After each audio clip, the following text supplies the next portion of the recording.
And I just want to address Mr. Johnson, who said you brought the receipts. Well, Mr. Johnson, I've got some receipts for you.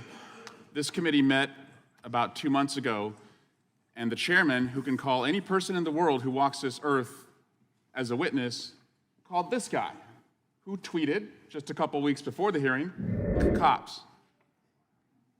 Your witness tweeted that. Not one of you disavowed that guy. Not one of you said that was inappropriate. I was stunned that you call yourself a pro-police party and you bring a witness before us that's cops. I don't believe in that, but I thought if you didn't believe in that, you would have taken the opportunity to say it. But no, not only did you not disavow it, you invited the guy here in Congress to be your witness. Imagine if we had ever done that. We didn't. You did. Second, I would love Mr. Johnson to disavow, because by the way, I will disavow the defund the police movement. I've never called for it. I believe, just as President Biden believes when he addressed Congress, that we should fund the police. But Mr. Johnson, will you disavow your colleague, Marjorie Taylor Greene, who tweets out and makes money off of a defund the FBI movement? Because they're police too. They protect us too. But I don't think you will. I think you're going to sit silent, and your silence, by the way, is complicity. I yield back. Gentlelady yields back. The gentleman from Virginia is recognized. Yield to the gentleman from Arizona. I thank the gentleman for yielding.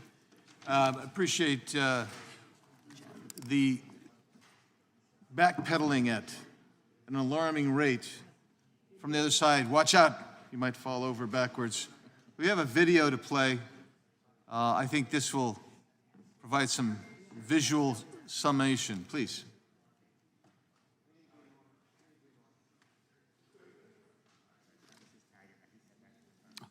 And the police has to happen. We need to defund the police. Mayor Eric Garcetti saying take some of the money from policing, about $150 million. I applaud Eric Garcetti for doing what he's done.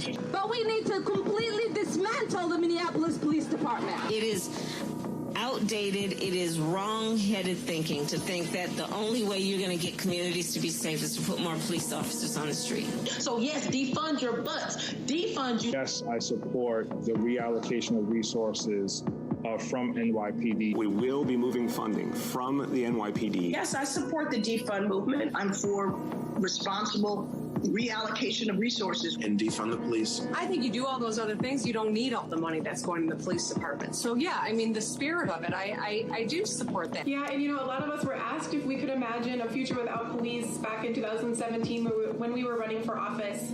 And I answered yes to that question. We are going to reduce funding in the police department and redirect that money. We propose to redirect over $7 million from the police bureau. The police department here in Minneapolis needs to be dismantled, and we need to start anew. In some necessary cases, completely dismantling those police forces. Police departments are taking a sizable amount of the budget of a lot of municipalities and other entities.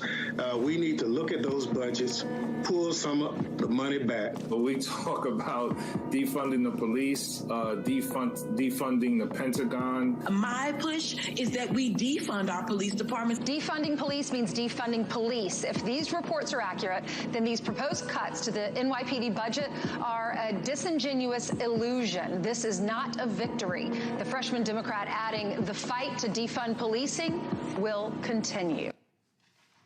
Mr. Chairman, I also have several articles that I would like to submit for the record. Instead of reading all the titles, I'll just provide those to you, if that's okay. Without objection. And I'll yield back to the gentleman from Virginia, Mr. Klein. Would the gentleman yield? Yield to the chair. Yeah, I would just say in response to the gentleman from California, of course we disavow that tweet. That is obvious. And if we'd have known that individual had that tweet out there, I doubt if he'd have been invited as a witness.